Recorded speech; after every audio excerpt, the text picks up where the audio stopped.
अभिनव ने फोन रखा और पलटा तो पाया कि चाहत उसके पीछे खड़ी थी। चले? हाँ, नहीं, तुम 1 मिनट यही रुको, मुझे थोड़ा काम है, मैं वो निपटा कर आता हूं, अभिनव ने कहा। और इससे पहले कि चाहत कुछ कहती, अभिनव वहां से निकल गया। चाहत उसे जाते हुए देख रही थी। वो अच्छी तरह से जानती थी कि ये अकरम का ऑफिस है, लेकिन अभिनव वहां क्या करने जा रहा था और उसे किसने फोन कर ऊपर बुलाया था। चाहत को अभिनव पर शक हो रहा था। अब आगे क्या होने वाला था? उधर जब चाहत को अभिनव के ऊपर शक हो रहा था, तब इधर अभिनव भी अकरम के कैबिन में पहुंच चुका था। जैसे ही अभिनव अंदर आया तो अकरम ने उसकी तरफ अपना कार्ड बढ़ाया और बोला, ये लो, मजे से लंच करना। थैंक यू, अभिनव ने मुस्कुराते हुए कहा और अकरम के कैबिन से बाहर निकल गया। वो नीचे आया और उसकी आंखें चाहत को ढूंढने लगी। उसने देखा कि चाहत होटल के बाहर शेड में खड़ी थी। अभिनव उसके पास पहुंचा तो चाहत उसे ऊपर से नीचे तक देखने लगी। अभिनव ने उससे कहा, चले? दोनों होटल के अंदर दाखिल हो गए और एक टेबल पर जाकर बैठ गए। अभिनव जानबूझकर चाहत से नजर नहीं मिला रहा था, वहीं चाहत उसे लगातार देखती जा रही थी। क्या हुआ, सब ठीक है? हाँ। अच्छा, वैसे तुम इस ऑफिस में काम करते हो क्या? मुझे लगता है कि हमें कुछ ऑर्डर कर देना चाहिए, मुझे तो बहुत भूख लग रही है, अभिनव ने चाहत के सवाल को टालते हुए कहा। चाहत ने उसे देखा और एक पल के बाद बोली, तुम मुझसे कुछ छुपाने की कोशिश कर रहे हो क्या? क्या? मैं तुमसे क्यों कुछ छुपाने लगा? चाहत इस बात का जवाब देने वाली थी। बात उसकी जुबान पर आ ही गई थी कि इतने में वेटर उन दोनों की बातों के बीच खलल डालने के लिए आ गया। अभिनव और चाहत ने वेटर को ऑर्डर दिया और वेटर वहां से निकल गया, लेकिन चाहत अपना सवाल भूली नहीं थी। उसने बात को घुमाते हुए पूछा, तो तुम क्या करते हो? मैं एके प्राइवेट लिमिटेड में एक छोटी सी नौकरी करता हूं। अच्छा, ये तो अकरम जी की कंपनी है ना? अभिनव ने जवाब में हाँ में सिर हिला दिया। इससे पहले कि चाहत आगे कोई सवाल करती, इतने में एक लड़का चाहत के बगल में आकर खड़ा हुआ और बोला, हेलो गॉर्जियस। चाहत ने पलटकर देखा तो पाया कि एक सुंदर सा लड़का फॉर्मल्स पहनकर उसके पास खड़ा था।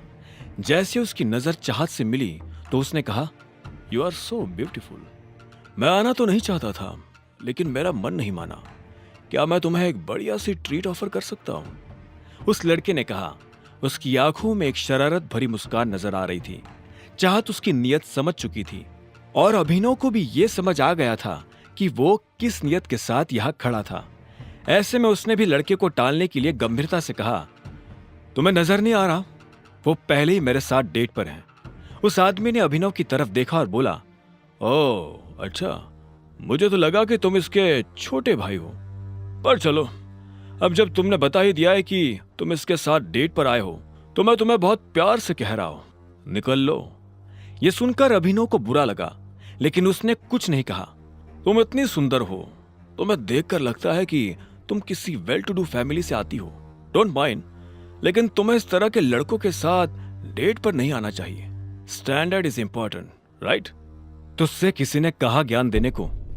अभिनव ने बीच में आते हुए कहा। उस लड़के ने अभिनव को घूरते हुए देखा और फिर से चाहत की तरफ देखकर बोला, तुम प्लीज मेरे साथ आओ, ट्रस्ट मी, मैं तुम्हें कोई प्रॉब्लम नहीं होने दूंगा। तो इतने में अभिनव अपनी जगह पर खड़ा हुआ और उसने उस लड़के का कॉलर पकड़ लिया। अरे अरे, ये क्या हो रहा है? अरे ये क्या कर रहे हो? छोड़ो उसे। हर कोई अभिनव की इस हरकत को देखकर हैरान हो गया।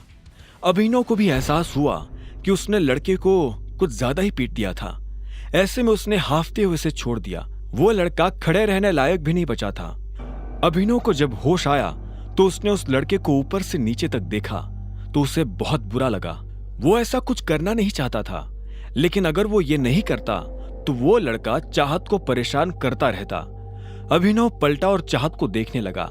चाहत दूर खड़ी होकर मुस्कुरा रही थी।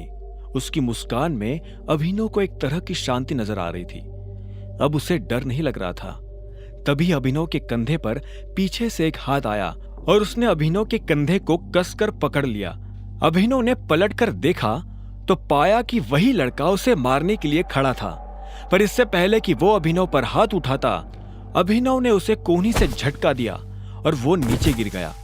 हर कोई अभिनव के फोटो खींच रहे थे, उसकी वीडियो बना रहे थे। अभिनव को ये देख अच्छा नहीं लग रहा था, उसे ये सब अजीब लग रहा था। वो यहाँ से निकल जाना चाहता था, पर इससे पहले कि वो निकल पाता, इतने में पीछे से आवाज आई। क्या हो रहा है यहाँ? ये कोई मछली बाजार नहीं है, एक रेप्यूटेड होटल है। ये आवाज और किसी की नहीं बल्कि होटल के मैनेजर की थी। तुम्हारी हिम्मत कैसे हुई हमारे वीआईपी कस्टमर के ऊपर हाथ उठाने की? क्योंकि इस आदमी ने हम लोगों को परेशान किया। मैं इसे मुंह नहीं लगाना चाहता था, फिर भी ये मेरे बारे में भला बुरा कह रहा था और इसने मेरे पिता के बारे में भी उल्टा सीधा कहा था। बस इतनी सी बात पे तुमने इनके साथ इतना कुछ कर दिया?